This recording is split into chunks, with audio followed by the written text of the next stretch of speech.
Assalamu alaikum. This is Brother Clifton Raheem Bradley of the Underground Railroad Podcast. And you know what? Hi to the people overseas and in the United States. And what we're going to talk about.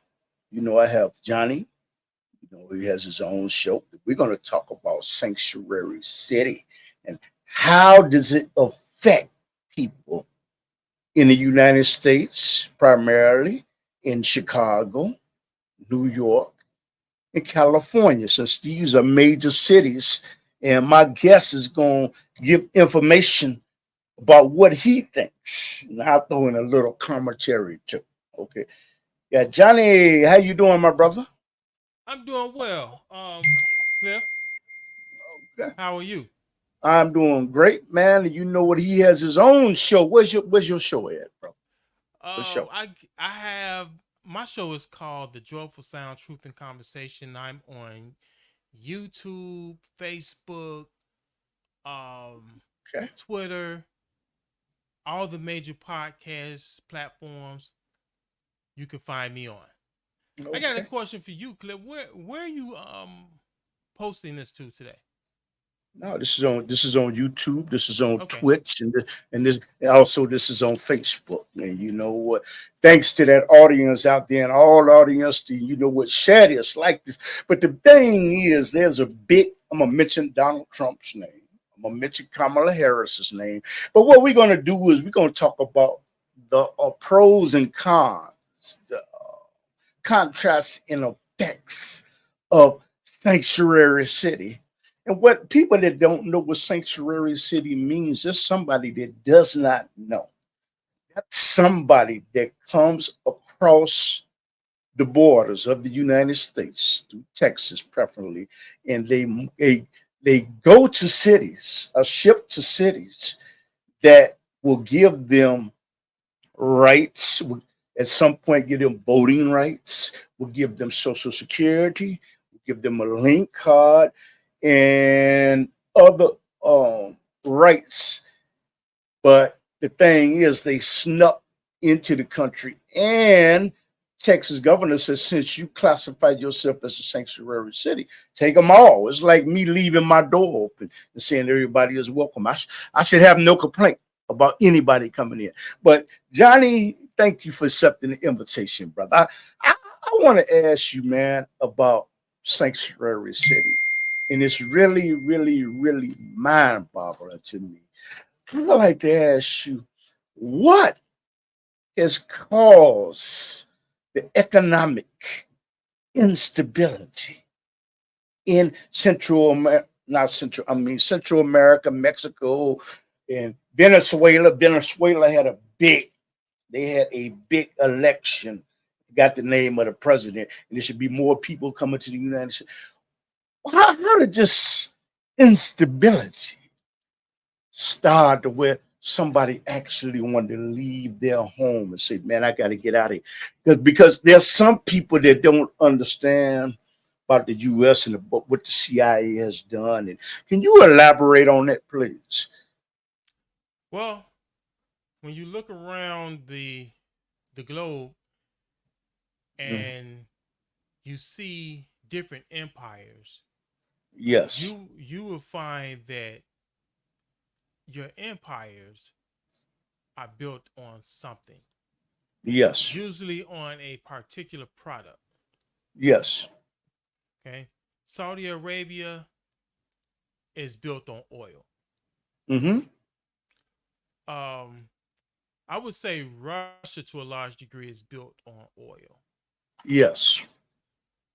Uh, Britain is built on trade and naval power.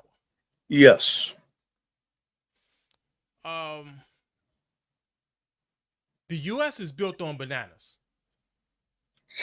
Yes, And sir. and of all the things that you would think that the U.S. was built on, this would be one most people wouldn't think of. But when you are aware of U.S. history, and in particular of the term called Banana Wars or Banana Republic, if you Yes. have understanding of that history, then you understand that the U.S. was built on bananas. It's where the U.S. began to establish its international presence. Okay. So basically, what it has been, how bananas has led to the immigration issues that we have today, is that a lot of a lot of companies, a lot of Hmm. international companies, Yes. or a lot of U.S. companies have sought opportunity in international trade, Hmm. and the first places that they've sought this trade was, of course, in nearby markets like the Caribbean and Central Yes. America, and to Yes. some extent South America. And one of the biggest products in these regions are tropical fruits. Okay. You know, whether it be pineapples, um, maybe lemons and oranges. Yes. But of all of them, um, bananas was of most interest, and Yes. for many of reasons, um, because to be honest, bananas are, and this is gonna sound like a commercial or infomercial, but bananas are the perfect product and the perfect Yes. snack. It comes Yes. together very well. Uh, Yes. for one, it's comes in great packaging and great package. Therefore, it is easy to harvest. It is easy to transport, and it provides for easy consumption and Yes. convenient consumption at a very opportune time. Yes. Because during the time of this, the growth in the market, the Caribbean market, and its products of sugar and tropical fruits, Hmm. it coincided with a explosion in Yeah. both urbanization and industrialization plan that the U.S. had. Wow. And industrialization is kind of a messy business. It was real grueling work for men. It was a industry, of course, dominated by men because it was Hmm. very physically taxing, and it was very dirty, and it was very contaminating. And at the time, we didn't have the sanitary infrastructure that we presently have. So Yes.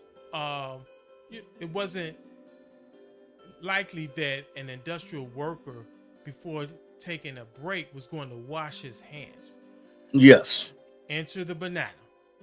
It comes in a very easy packaging that you don't have to have a separate production line for, do any extra Yes. work, any extra facilities in order to package it. You Hmm. harvest it, ship it, deliver it, and consume it in the same packaging.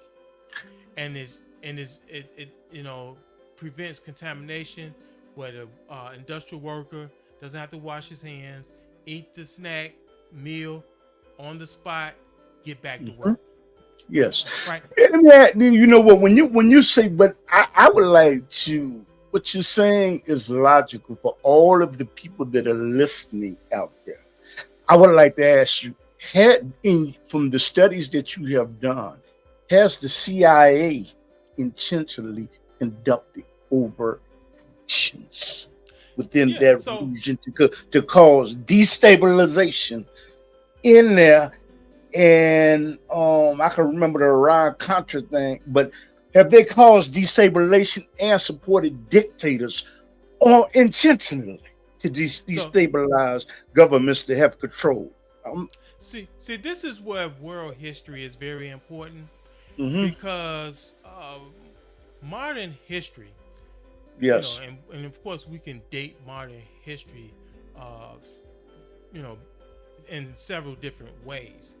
But Mhm. I would date modern economic history starting and closely proximate to uh, joint stock, right? Yes. Or I would say that's kind of mid-modern, Hmm. right? Yeah. But I would say modern economic history or Yes. international economic history begins with the mixture of trade and military, Yes. with the military style merchant. And this Yes. is what you've had come together also with the banana wars in US history, Okay. where of course economy is very important to governments, so that they Yes. will be very have a how can I say it, a dog in that fight, right? They will have Yes. some interest in the economic uh, exploitation of international corporations within their borders. So So when you America, wait a minute. But I'm asking: has the CIA, from yeah, your I study, know my answer is have, slow have, in have they? development. I Yes. know my answer is slow in development, Uh-huh. but this information is necessary to show how the CIA has developed, right? Oh, okay. Because the international or multinational corporations are interested in profits, and Yes. they go wherever the profits are. Hmm. Now, when you have a national interest, which is the growth of your economy, then the government is going to support economic growth. Hmm. Now, the CIA being a part of the U.S. government, then they will have an interest in supporting the mission of international corporations. So, what the CIA has done, they have created covert activities in order to uh, further the goals, the international goals of international corporations that Yes. are formed here in the U.S. So Yes. yes, the CIA does and has gone into different countries to execute different operations in order to further the goals of international companies like the United Fruit Company, which started as the Boston Fruit Company, and then united with, you know, as a merger of uh, Hmm. transportation and trade fruit company. I'm not pronouncing it. Don't have the name exactly right, but I call it the 3T Corporation, right? Yes. Which was a kind of really a railroad company that contracted with countries like Guatemala to build railroads. And so the railroads had some intention on the transportation of people, but Yes. that was probably not the intention of the companies that built it. The intentions of the Hmm. companies that built it was to transport bananas, because that Yes. was the business that they were in or Yes. associated with, and it was probably at the time promised to be more profitable. So, however, in order to build the railroads and then Yeah. build the plantations in proximity to the railroads, in order to Yeah. facilitate the easy transport of that product to the U.S. by railroad and ship, then Yes. they would have had to subdue the locals who would have been either using that Hmm. same land for subsistence, maybe for growing their own bananas in order to bring to the market.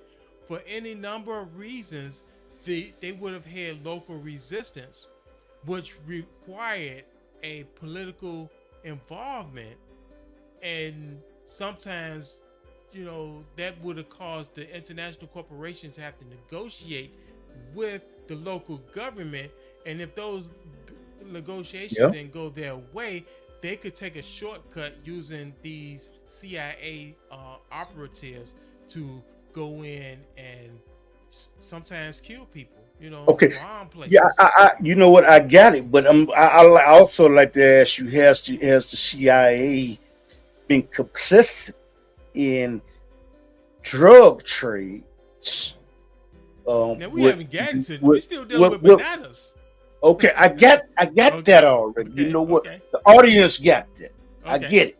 Okay, okay. I'm saying has the United States and the CIA been complicit and cooperate with drug lords? Okay, um, in Central America, Venezuela, and these. That's so. What and if so, what type of activities have they done to conduct covert actions to bring drugs and fentanyl into the United States of America? What?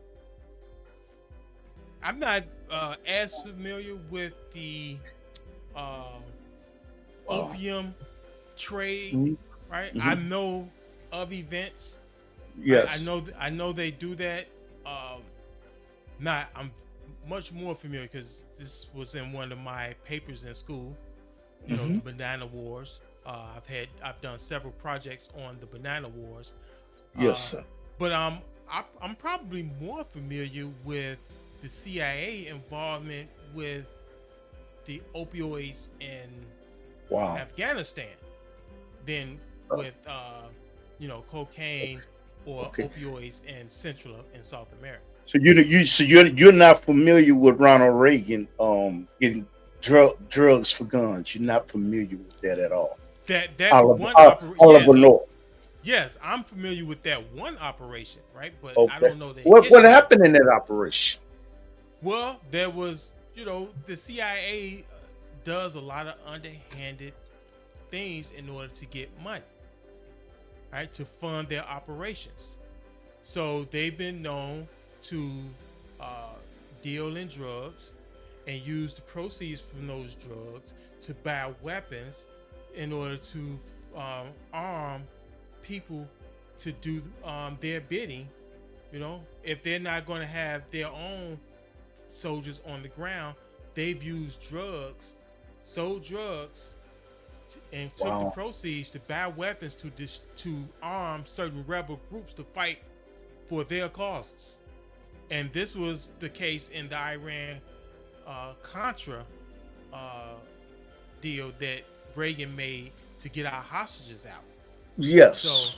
so they they're reported to have sold drugs, used the proceeds from drugs to buy weapons in order Hmm. to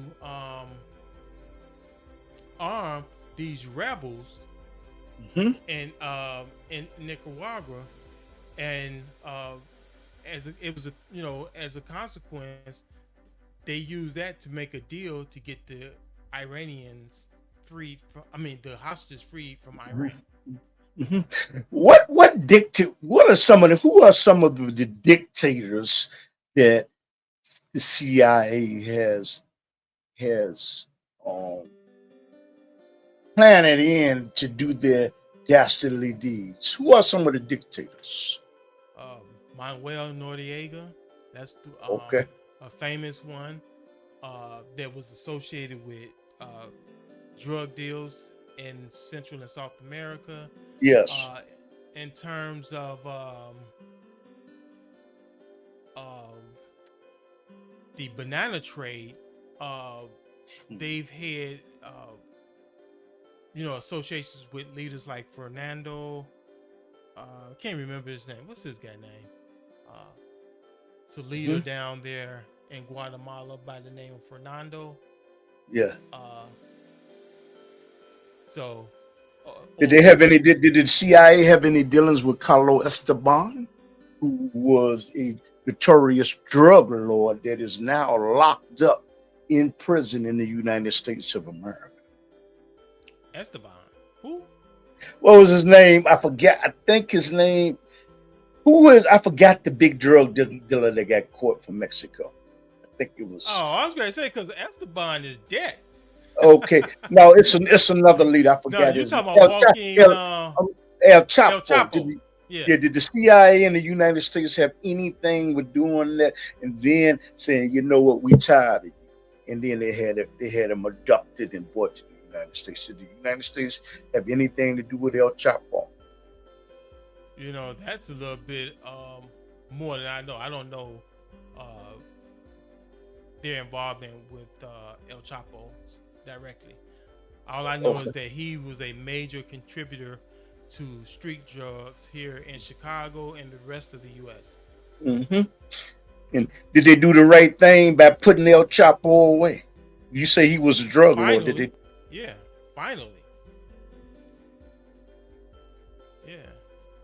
So they finally did something that was in our best interest. Okay.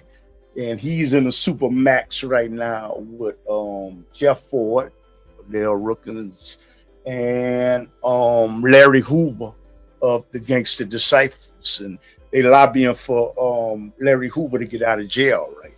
You have Yeah, any thoughts on that, or you rather keep it to yourself? I mean, I'm not. I mean, I could. Sure, yeah, my thoughts are that I'm really not. I mean, I know that they were gang bangers. They were involved in drug deals, etc.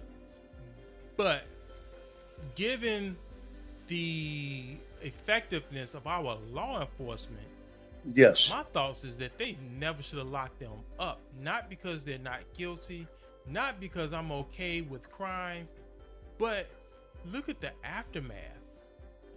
Hmm. Those of us who grew up in the 80s. Yes. Yes. I mean, So they shouldn't. They should for the atrocities that took place in Chicago. They should, in your opinion, they shouldn't have never even considered locking up Larry Hoover and Jeff Ford. I get it. I'm yeah, listening well, to I mean, because you. they created a power vacuum, and this is just one of the realities that we've seen in international diplomacy, politics, etc., or even in military action, where for you to pull down a dictator, a crime boss, a Hmm. warlord, a lot of times it creates more problems than it solves. And I think So, that's in, so, and I'm certain. so, in your opinion, Larry Hoover, leader of, I think, the Gangster Society, he should be let free, and Jeff Ford. So you're saying they should have never been put in jail. They should be let free from the Well, maximum security jail. So, are you saying that? I'm saying they shouldn't have been locked up, but I'm kind of like this is the opposite of how they say the horse is out of the barn. In this case, the horse is already in the barn. you know. So I don't know how effective it would be to let them out, Oh, but okay. I mean, just in terms of they've been locked up forever. Like I think they probably qualify for some type of Now they got a life pro, sentence, brother. They have yeah. life sentences. I don't And know. I feel like I mean, in my thoughts on that is not political. It's not social in terms of social justice. It's just in terms of you know logic. Like I really feel like they probably should be let out because like I don't feel like they're that big of a threat at this point. what would you say to a family member that somebody that you know what that their son or daughter was slain because they were given orders to eliminate? What would you say to Yeah, them? You're saying that they probably should let them out, but what would you say to a family members who have lost loved ones that just don't feel that way? I'm asking you. well, I definitely understand if they would be opposed to letting them out. Um, but you have to consider sometimes. I mean, what do you, I mean, what do you expect to gain? Uh, you Okay. know, even if they, they killed children. I mean, given the length of time they've been in there, Mm-hmm. Mm-hmm. I get it. where's the satisfaction coming from keeping them in there? If it's not, I think they're going to kill again, or they're going to kill me, or whatever. If it's that, okay, I don't know. I might agree with that. If you're afraid of that, I can't really condemn that. But if that's not the case, if your idea of keeping your feeling them, if your reason for thinking they should stay in there is like they Mm-hmm. got to pay more of a penalty, I don't get Mm-hmm. that logic. Mm-hmm. Now you know what? I strayed. You Man. even I think they even let the guy who shot um John Hinckley out. I mean, they shot Ronald Reagan out. Out But already. he didn't kill Ronald Reagan. So he did not kill. So as Not an for the lack interview, of trying. you know what? As an interviewer, I have to bring that up. He did not Mm-hmm. kill Ronald Reagan. Okay, there are executions that have taken place in this documented. That people have been killed, but you're saying let them out. I get it. I'm listening to you. Okay. Yeah. I mean, It- that's how I feel. That's how I feel. I'm not oh, saying that, that's the best idea, but based on my limited information in that area, I'm like, I mean, you might as well let these guys out. okay. Okay. And what do the people that agree? But I want to get back to Sanctuary City, big Sanctuary City. For you people that are looking in New York, in California, and Chicago, and globally, what is Sanctuary City? Sanctuary City are people that have come across the border illegally and they have rights once they go to cities like Chicago, New York, and California that let them stay and give them entitlements.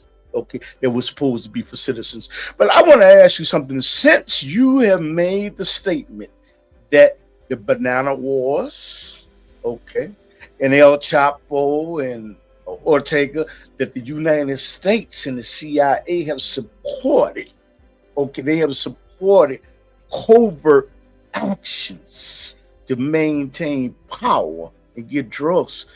Do you blame the Mexican, out of Hispanic, out of Latino for coming to the United States to get to leave oppressive governments? Do you blame them?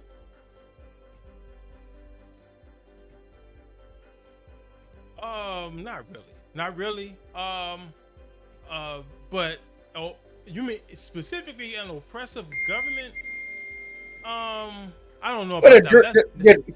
they're drug lords that run certain areas in Central America, in Well, Mexico. that's like violence. That's not necessarily Okay, just oppressive so do government. you? That's more like violence. Okay, I mean, but do you blame them for wanting to flee that tyranny of a government that is controlled by by drug lords? Do you condemn them? What do you think about them? Are they right? Are they wrong? Yeah, no, I don't. I don't. I wouldn't say I condemn them. I don't like it. Just to be clear. Um, Okay. right. And what don't I like about it? What I don't like about it is the illegal process. Yes. Like I don't have a problem with legal immigration. So you agree I, with Donald Trump then? Oh, go ahead. I don't. Mhm. If they come here through the legal process, whatever that may be, fine. But it's just something that doesn't sit right when you make it the norm Yes. to allow people to cross the border illegally and there are no consequences. And then you even protect them. Hmm. So you got cities that have declared themselves sanctuary cities, and these are the same cities that petition the federal government for federal funding for this and for that, for the other, but they refuse the cooperation with the federal government in order to enforce federal immigration laws. Hmm. They won't share information about illegals in the country. These immigrants commit crimes, and then they don't, uh, make it possible for ICE, that is Immigration and Custom Enforcement, Hmm. to come and get them, to deport them, or anything. They make it convenient for them to come here illegally and commit actions illegally. Okay. So are you essentially saying that the policies of President Joe Biden and Kamala Harris, which were complicit with it, you're saying they're wrong? Well, they were wrong, and can't believe it. You're saying they're wrong and Donald Trump is right. Are you saying that? I'm listening to you. Are I'm you listening to saying? you. Are you No, saying that? Are you? I'm interviewing you. I'm I'm trying to saying, get. I'm trying to I'm get saying, your question right. okay. I'm Are saying, you? are you? Well, Are you saying that I'm a Democrat? Is that what you're saying? Are I'm you not saying saying that I no. have a party affiliation?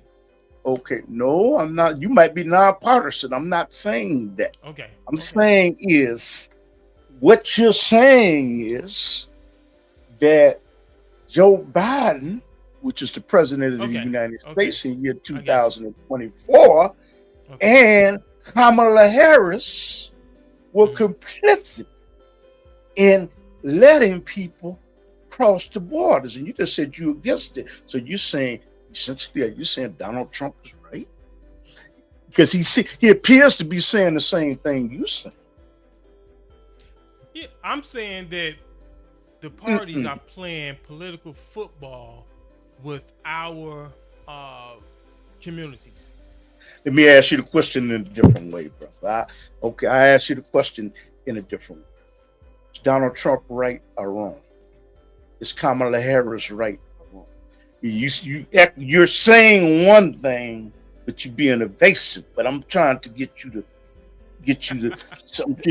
see. I'm an interviewer, and you know what? I have to ask you that because you know what? It doesn't injustice to the audience that's taking time out of their day to and to share this. And I have to ask you that.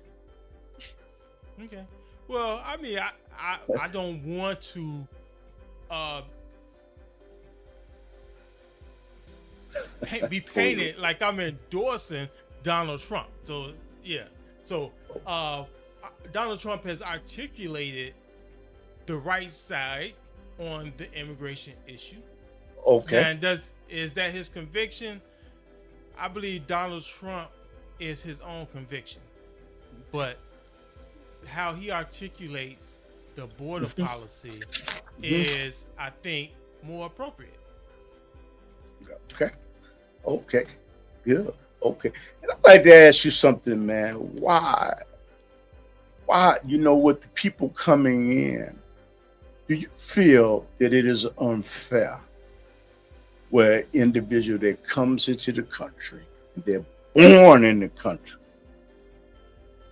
that they cannot have automatic citizenship under the Pride, such a what's it, the Pride Act or the Proud Act? The Proud Act. Do you feel that they should be, since they were born on United States soil, they should be able to have the ability to call themselves U.S. citizens, whether whether their parents snuck into the country or not? What are your feelings on it? Well, my feelings is that people we we are we get hooked on tradition very fast, Mm-hmm. and it's hard to break. Mm-hmm. So I believe at one time that policy had a purpose, and it more or less made sense Mm-hmm. when you were trying to increase the national population. Okay. Now, what we are in the habit of as a people, Yes. of maintaining things as a tradition and Yes. not because it makes sense. Yes. So that policy may have outlived its usefulness, but in order to correct it, they make everything political. So you have to go Yeah. through a political process to fix it, and then there's going to be someone who has a interest in not fixing it, and they're going to fight to not fix it, even though the policy has no reason or benefit at the present. Hmm. And I'm not saying it doesn't, Yes. I'm just saying even in the case where it doesn't, and I'm not so sure if it does, I don't see it making a whole lot of sense right now, Hmm. Yes. because okay, you get two people, and I use the example that's common to the subject we're dealing with right now. Yes. You have two people, and we've had this example, right? Yes. With Mr. What they call it, Mr. Squatter. That's what I'm calling Mr. Squatter. Yes. The one that Yes. was making posting videos on teaching people how to come to the U.S. and squat on other people's squat in other people's property and basically Yes. take it over. Yes. So I believe when he arrived, his girlfriend or whoever she is, wife, whatever, was pregnant, Yes. and they had a child, I believe, while squatting. Yes. So according to the law, that child is supposed to be a U.S. citizen. Yes. I don't think that makes a lot of sense. Does so they should go back to their state of origins, even though the United States has caused instability in that region.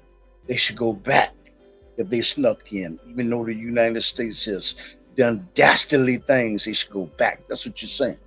Okay. Who should go? Who should go back? I'm talking about the child and the parents. They should go back to their place of where they originated from. I came from, even though the United States caused instability and economical problems in that region. They should go back. Okay, so the child should go back. Huh? You know what? Look, between the past things that the U.S. has done, and the present issues and conflicts that we have, it's difficult. It is difficult to reason out what's just and what is not. Well, you just said they should go back. So I'm trying to rationalize You what you reasoned that just. I was saying that they should go back. You did say that. You reasoned that as a natural conclusion, but I did not Yeah. say that they should go back. Okay, I'm correct. Okay. But they should go back. you know. Regardless of the repercussions, they should go back. No, Well, no who impunity. says that there are repercussions? Because see, that's another game, a political game that people play. They find the most emotive argument for people coming here. Yes. So Yeah. they assume, and the Democratic Party has done this for Yes. decades. Yes. They paint all colors with one brush. Yes. And they say, how dare you, how dare we as a nation of immigrants send someone back who is fleeing persecution, who's seeking asylum from persecution. Everybody that's coming across that border is not seeking asylum from persecution. Some of these people are coming across the border because they committed crimes like murder in their own country, and Yes. they're escaping prosecution. Yes. So, as Donald says, I'm listening to you. So this should be the biggest deportation actions to take place, because you said that they should go back. So basically, actually, that's what Donald said. Oh, When I said they, I was speaking deportation. of Mr. Squatter. Yes. Yes. Mr. Squatter and family should go back. Okay. And you know what, you have made the statement that the CIA And the United States government has been complicit in some illegal activities that have taken place in Mexico and Central America and Guatemala and that hemisphere. Okay. And I would like to ask you, what is the reason? Since you have this knowledge, everybody, it's common knowledge.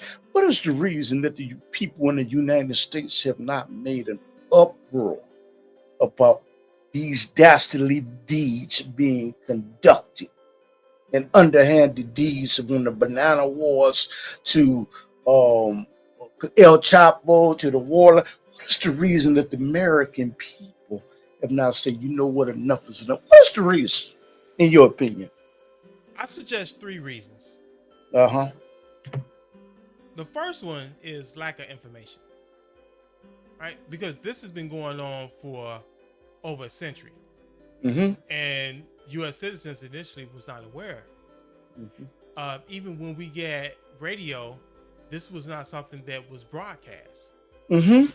Uh, when we got television, it still was not something that was broadcast. Yes. Um, so a lot of these things was common knowledge, mostly through people who, through academia, through people who study Okay.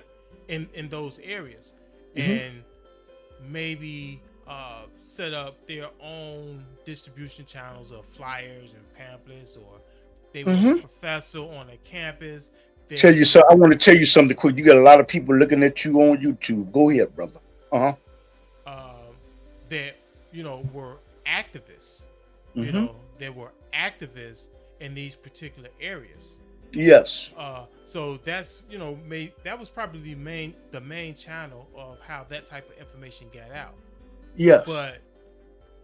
But since then, uh, the main way we get a lot of information like this is through social media. Mm-hmm. Uh, so lack of information. Um, Second one is basically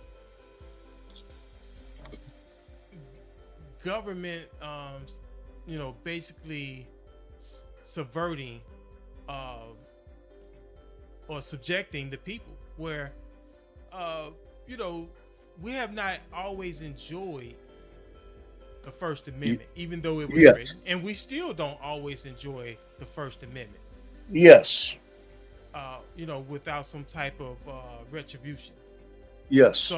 So that has been the case where, uh, there was, especially during the heyday of the Banana Wars, like the 1920s, Mm-hmm. or even, I would say, even the 1950s. You Mm-hmm. know, there was a lot of retribution for that. Like even McCarthyism uh, would have caused you to, suffer a lot of retribution for just getting the news out that this was happening. Mm-hmm.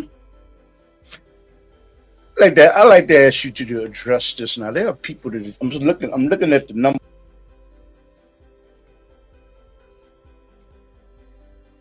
I lost your sound.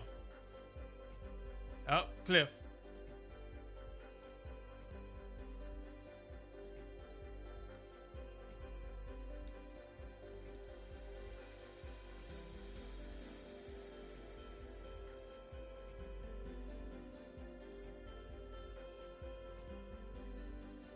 Yeah, I'm sorry, Cliff, but I can't hear you. Yeah. Okay, but where were we? But yeah, even the 1950s, even as of the 1950s, it would have been, uh, with McCarthyism and things like that, there would have been a retribution for, speaking out against things like that.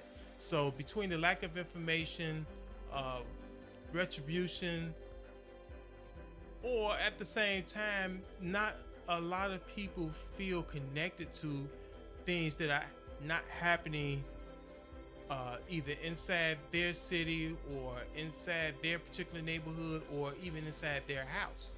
So there was not a lot of interest necessarily because things like this is not things that are perpetrated by citizens of the United States, and that's the irony of of politics and international politics or international interventions is that you know we as a nation get credit for it, but it's really not us, it's the government.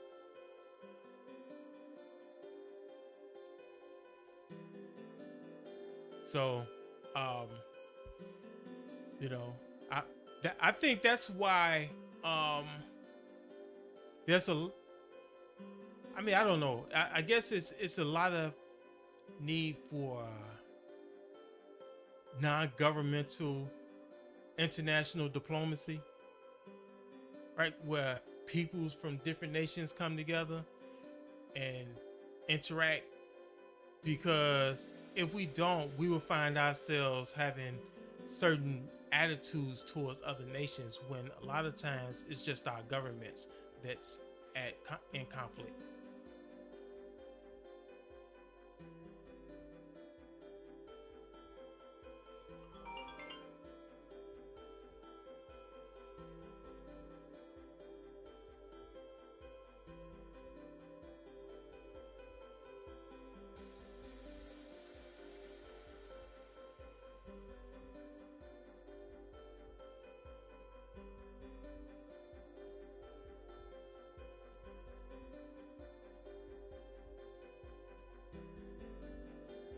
All right, yeah. Let me go out and come back in.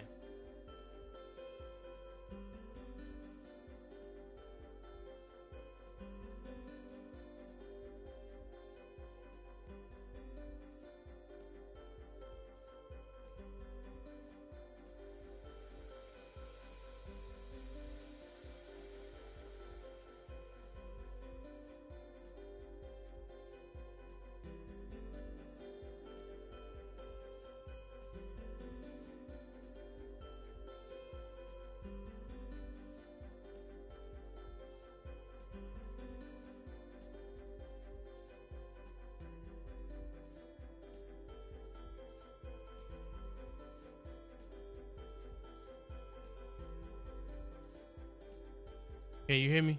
Okay.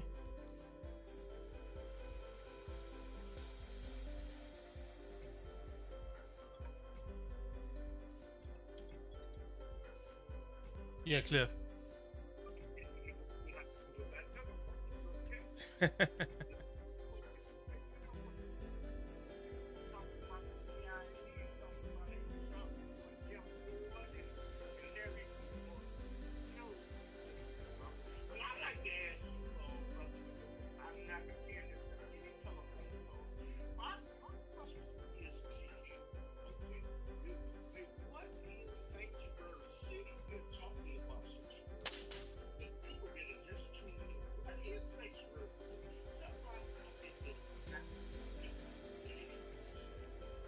So a sanctuary city is a city where the local government has decided to ignore federal immigration laws uh, for those who have illegally, for those illegal immigrants who have crossed the border uh, illegally and are living here living in that under that local government.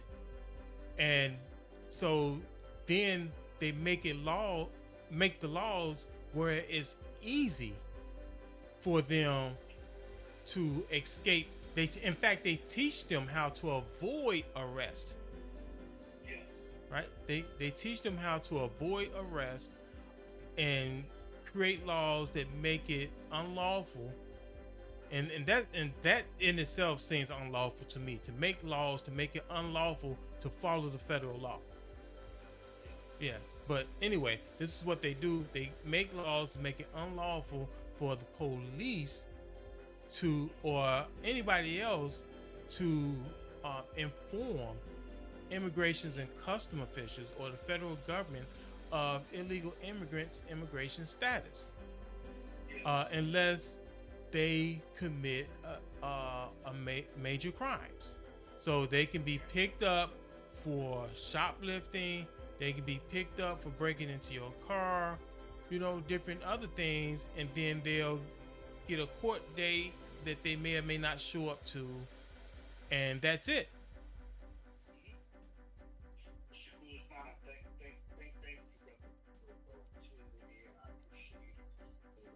Can't take any call because there's technical problem with music. I'm still on this end because I can hear him loud and clear. But like I said, you never know what's modern. So start talking about the CIA, talking about covert actions, talking about real chocolate. My question is, next question is, I'd like to ask you something. Do you think that people that live in the communities of Chicago or California, they are upset that are coming into their communities? Okay, they get upset, they're mad are coming into their communities. They're not being checked, don't know where they're coming from. They're getting entitled. These issues with earmarked for citizens. The people are mad. It's not justified. I said, we be sympathetic. I said, thinking what the United States has done in Central America. Again, I have a hard time, you know, e-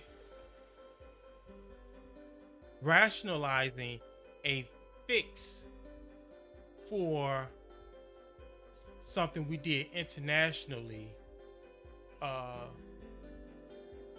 years before, Yes. right? Because I mean, again, speaking as a citizen, and which is, it, we as citizens have a different responsibility than the government. Yes. The government, they sponsor a lot of those, uh, evil activities, right? Yes. It wasn't the average citizen, but we as the average citizen, we're the ones that I think are suffering from the consequences. So, yes, the U.S. has created instability in these regions, which has led to immigration issues. Yes. Now, I think the biggest problem is not addressing it correctly, right? I think that the U.S. government has to take that in account when they create immigration laws. But they need to create immigration laws and require people to follow those immigration laws. So if they're going to address the issue with immigration laws, they need to go ahead and make those laws and force people to comply with those laws. Make them fair, but force people to comply with them, because I don't think it makes sense to have unprotected borders and be lackadaisical about it and be indifferent towards it. I do think it creates terrorist issues and sabotage issues and the like. Okay. So you would say the property that believes, I'm not saying it's true, they believe that property value will drop because of the influx of individuals coming into their community that are not able, that are unemployed. You would say that the property is justified in their oceans. And they just got to have to realize their property don't justify. Okay. They have they justify. Yes, I suspect that your property values will go down, because if someone's interested in buying a property, people tend to do homework first. They tend to visit the neighborhood, They want to see stability in the neighborhood. They don't want to see uh, homelessness. They're going to look at the demographics. And when I say demographics, I'm not talking about uh, racial makeup. Right? Uh, I don't know if I want if I suggest that because that's not a deciding factor. Uh, but I'm talking about income levels, crime levels, rates of homelessness, things like that. Your schools, how many students are in your schools in each classroom? So you think you appear to be saying you're not against immigration. All you need to do is follow the rules to get in. Is that what you? I So want my them to have comprehensive rules and then follow them. again, what I like that is you basically address this, but there are military veterans out there. Okay, and I'm going to contrast the comparison. There are immigrants, migrants coming into the United States to stay in luxury, luxury hotels. All they got to do is press a button and they can purchase. But you have veterans, U.S. veterans, that are sleeping up underneath bridges. Okay, but you say it's just fine. No, I don't say that. No, Yes, no, because we have to take care of our own first. You got to take care of home first. And I think that does start with veterans. I mean, I think we do have to take veterans seriously because we ask a lot of veterans, a lot. yes. But say, yes. And, we have and we do put them in very risky situations where they have to make daily sacrifices. Other people don't have to even consider.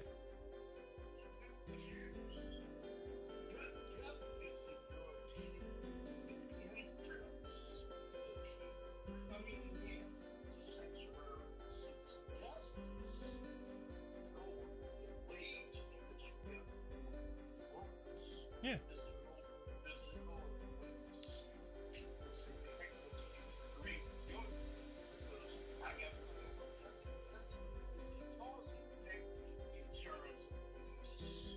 Yes.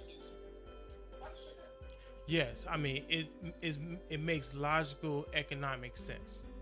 Uh, because I talked earlier about urbanization and industrialization. The whole purpose of urbanization and industrialization was to lower wages.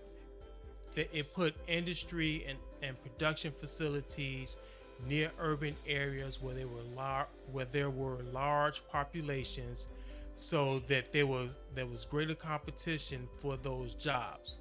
So basically, the employer can have their pick of who works there. So if you have, three times as many persons skilled at the jobs that you're hiring for, is better than two people.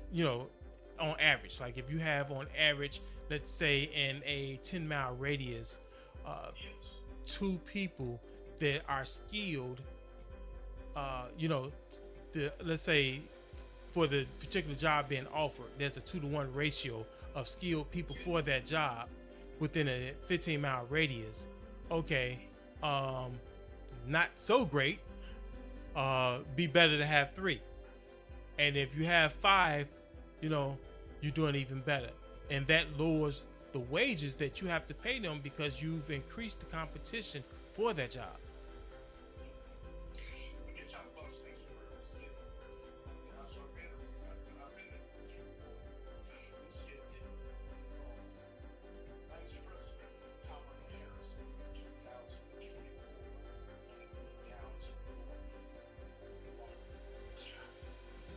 to do a photo op. What is your opinion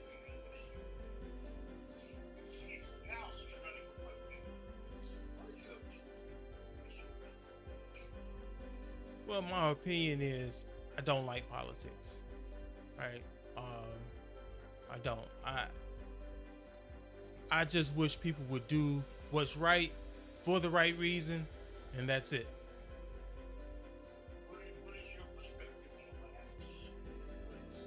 action? Which action? Was it right or wrong? Wrong. What was wrong? Yeah. Okay. Okay. Um.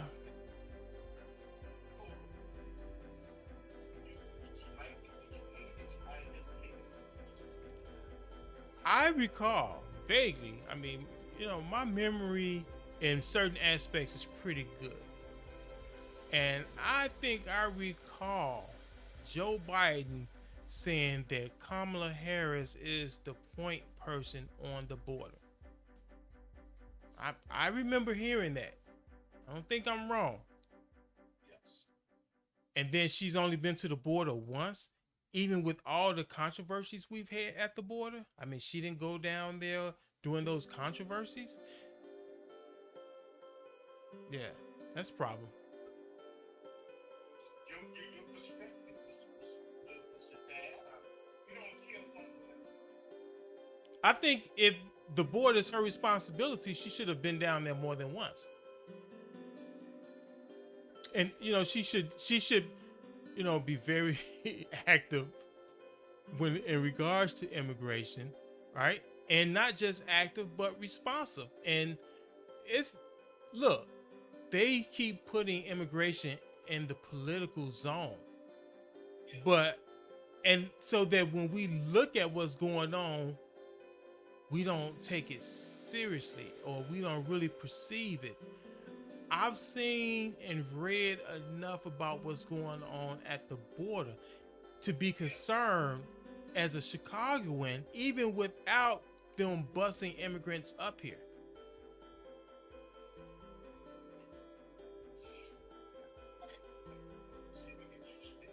First of all, this community talking about security and immigrants, individuals that are coming in home to the United States, people in places like Chicago, New York, California. I'd like to ask you something about your strengths.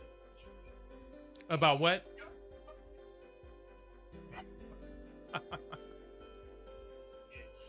It's not on eating more.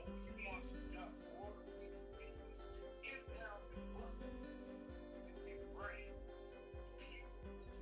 I like to ask you something about smart. You classify yourself as sincerity. See, that really speaks to Anybody outside of the house, you feel like you classify yourself. Can you explain that?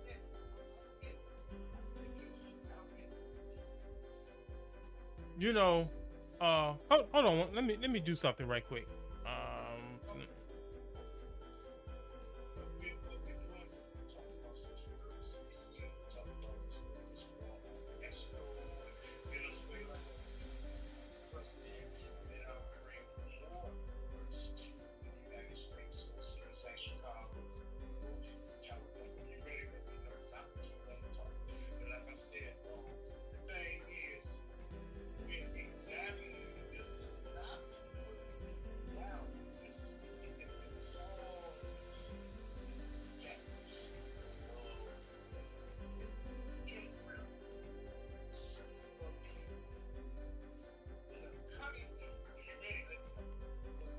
Okay.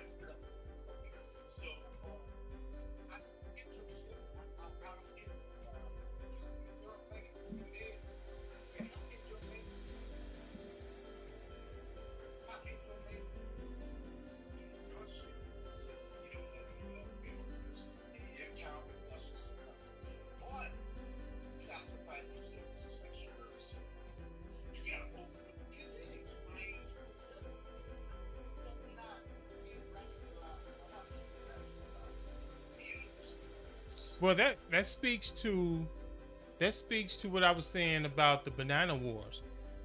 It's not the citizens. It's the and it's, you could tell because look at what Lori Lightfoot did and what Mayor Johnson is doing.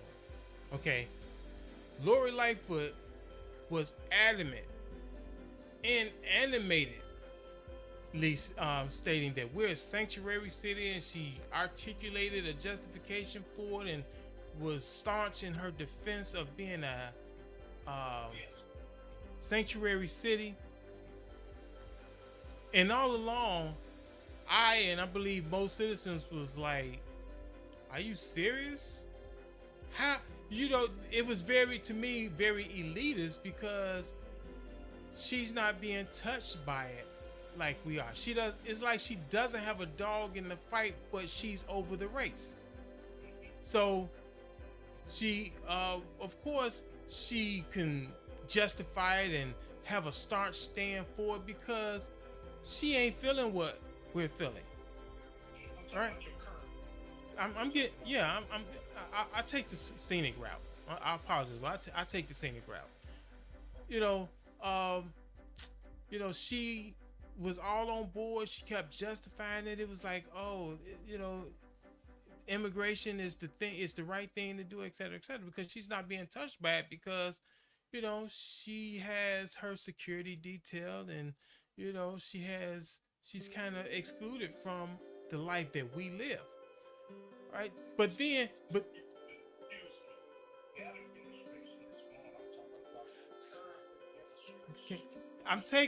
I take the scenic route?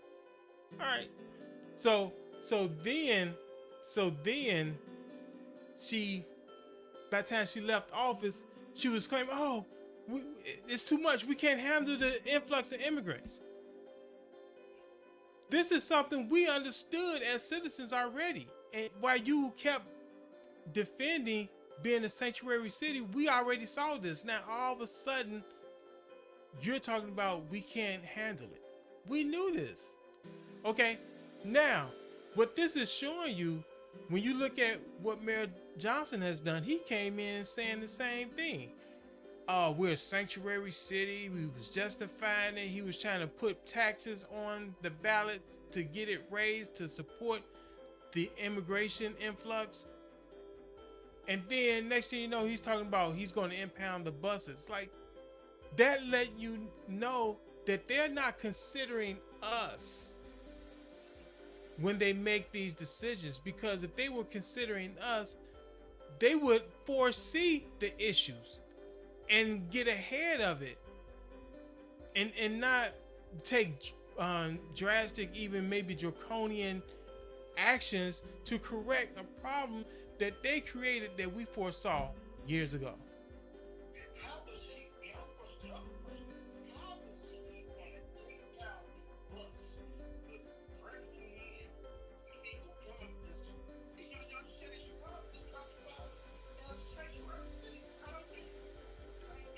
Well,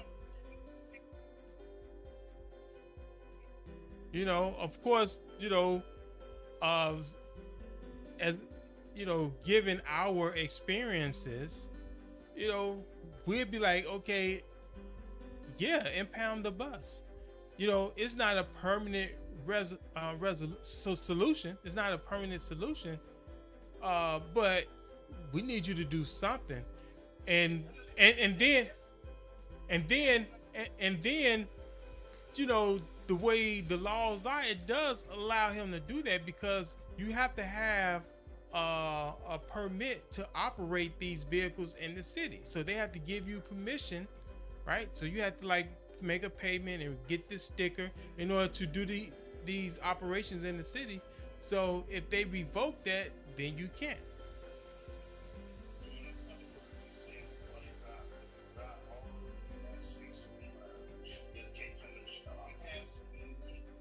Yeah.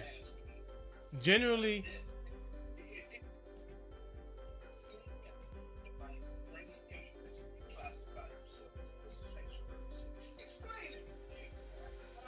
because it's two separate things. It's two separate things. Irrespective of immigration, most vehicle operators that operate commercially within the city of Chicago have to have a particular uh, registration or permit to be allowed to transport in Chicago.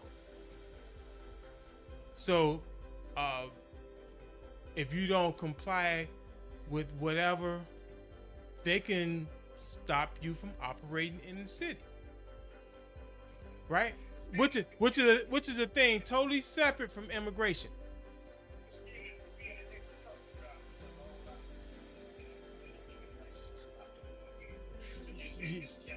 No, your company will be the one that has to get the permit.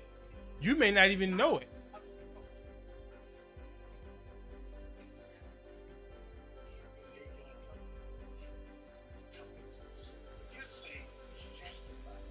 No, I'm saying if they are busing here, that means they have a authorization.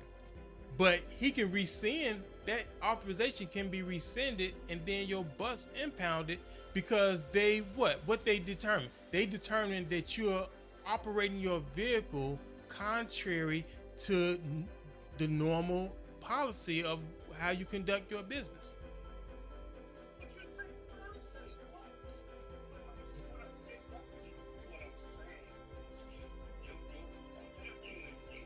I'm talking how this is how politics work, bro. I'm just telling you.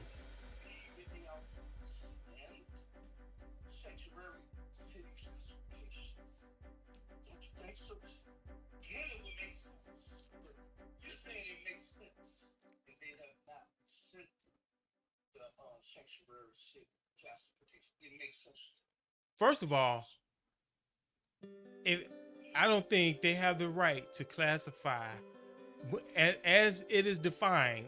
I don't think they have the right to classify the city as a sanctuary city. Okay, but I think they should rescind that. Yeah, right now.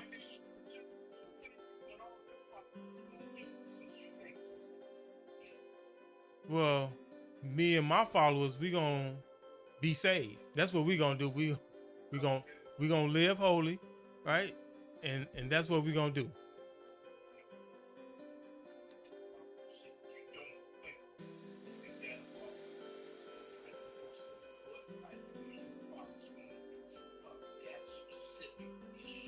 Nothing.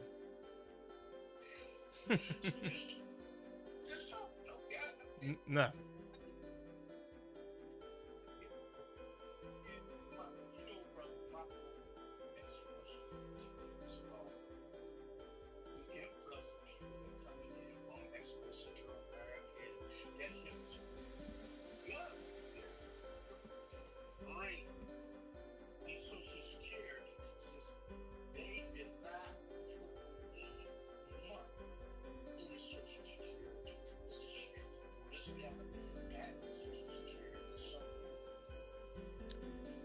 Yeah, I mean it's because when it comes to social, okay, yeah, I believe it will have an impact on Social Security because Social Security is part of the U.S. budget, and anytime they have a budget strain, which obviously you have anytime you're running a budget deficit every year, you have to make cuts other places to uh, continue what you have determined as priority. And I don't know how much of a priority they're putting on Social Security. Obviously not enough to have them properly funded because they're borrowing from it to the point where I think the whole Social Security is in a deficit. So,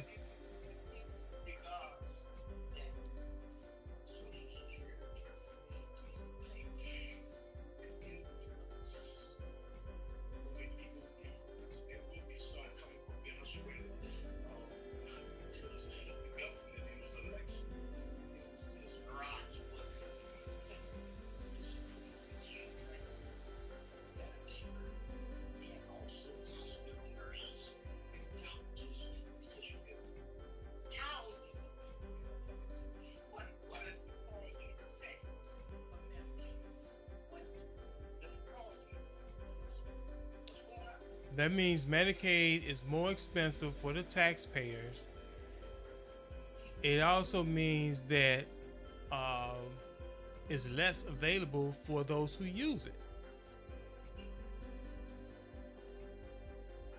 Your generation got a hard time. But anyway, yeah, this is something I would like to address. I got two more questions for you. My question is, do you think this is a possibility that the Biden administration, Kamala Harris, that if it's proven that they have these people out come in with that evidence that the CIA did all the fraud stuff, is it possible that they because they would want to shut them down with the Democratic Party, the three Democrats that bring in the things we weaponized as potential voters once this immigrant thing is bring back this the possibility. Yeah, I don't think that's the issue. I don't think, you know, It's no I, possibility. very little possibility that the whole aim is to pad their votes. No. Uh, this has been a political issue, uh, and I think, and it's been blamed mostly on the Democrats. It's been a lot of inaction by the Democrats, but it's both parties.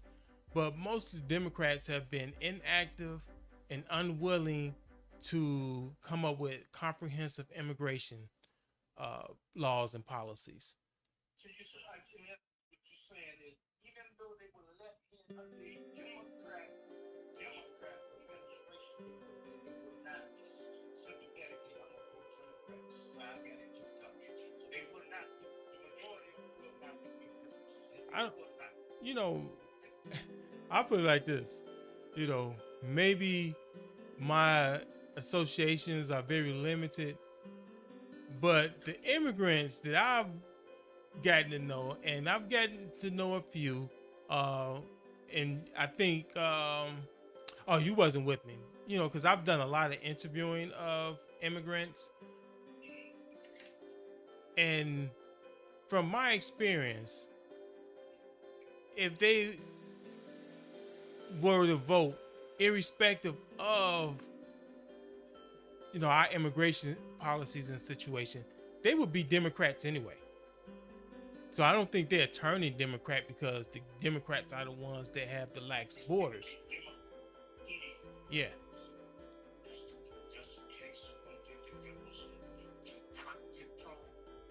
No, I think,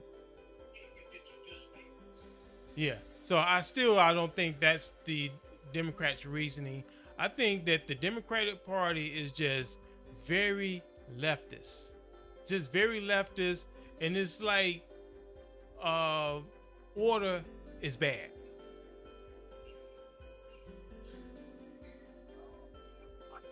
Next question to you is, do you think it's a possibility the Club of Rome in Gothenburg, Colorado, they think 2 years in advance? The Club of Rome. I don't think that's correct. I think, well, maybe they got a 20-year plan, but I think they also have like a 50-year plan. I think it's a possibility. I have no, with people that are listening, I have no clue. I'm asking them something that y'all already know about. Do you think it's a possibility that the immigrant speaking if Kamala Harris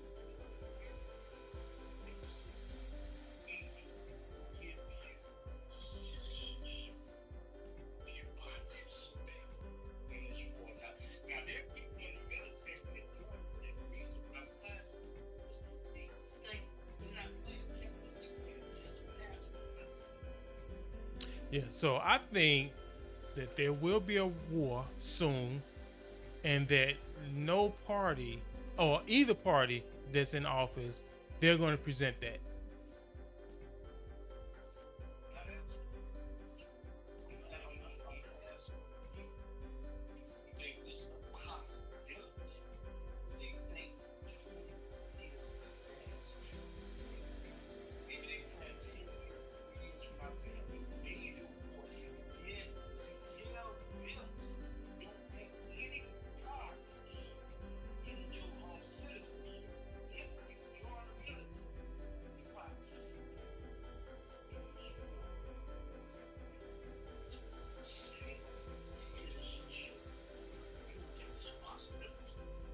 Again, no, whatever parties in power when we go to war, they will make that offer.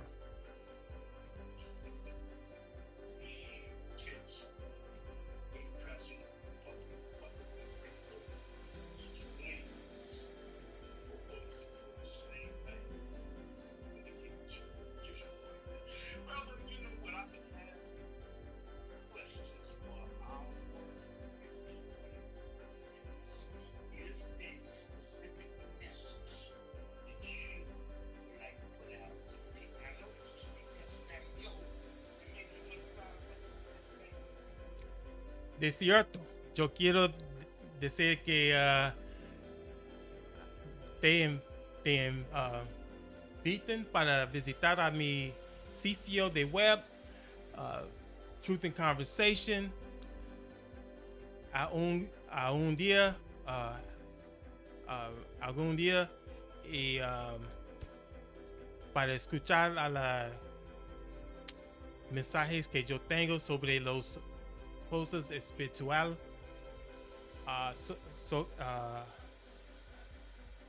acerca de qué pasa en el mundo. Ahora solo tengo los mensajes en inglés, pero en el futuro voy a tener los mensajes también en español. Yo quiero compartir con todo en el mundo, pero ahora yo hablo inglés en español solamente. Entonces invito a visitar, escuchar, aprender. So yeah, so right now I invite Spanish speakers and English speakers to visit my channel. It's called The Joyful Sound Truth and Conversation on YouTube. I plan in the future to also upload my lessons in Spanish. Right now I'm getting my routine down in English, right? So I'm just trying to maintain a consistency with that. So in the future, I definitely want to compartir, share the same message in Spanish. So I invite you and English and Spanish listeners to stay tuned to the Joyful Sound Truth and Conversation. I post generally every Sunday at 10 a.m.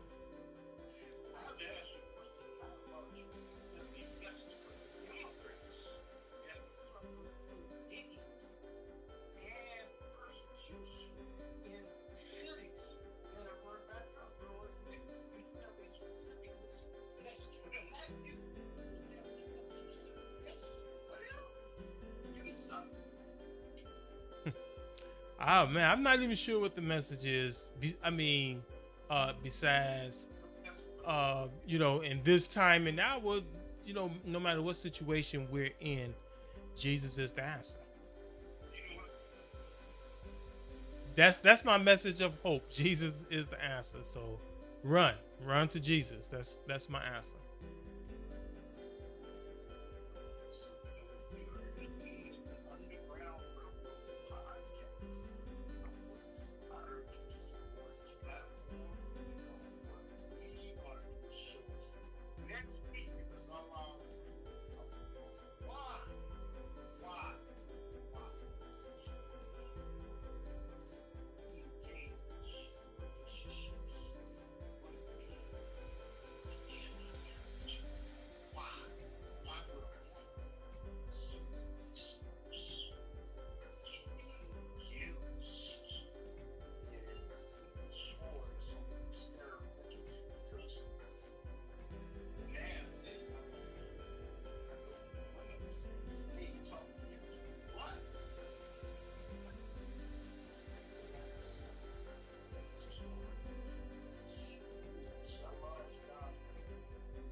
Mm-hmm.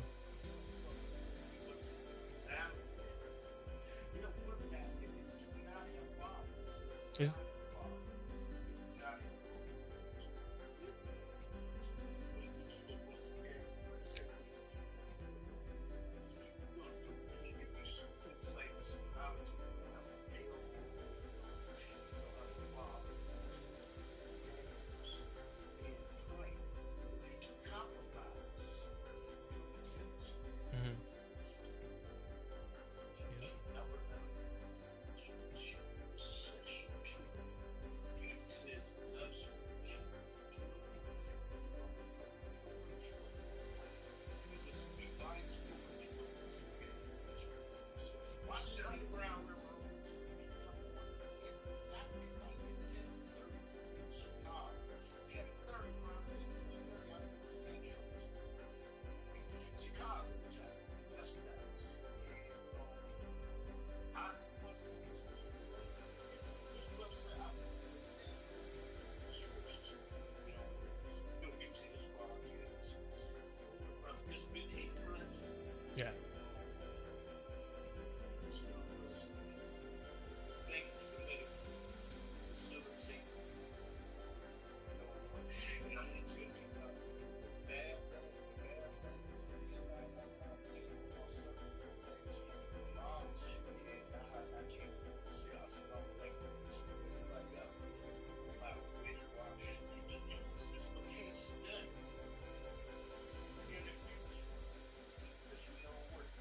Look at what we were born. This Chicago and the United States were born in 2024. August 2024. Not to my grandkids that will never get the opportunity to be the this is what your granddad was for. In spite of what they said about me.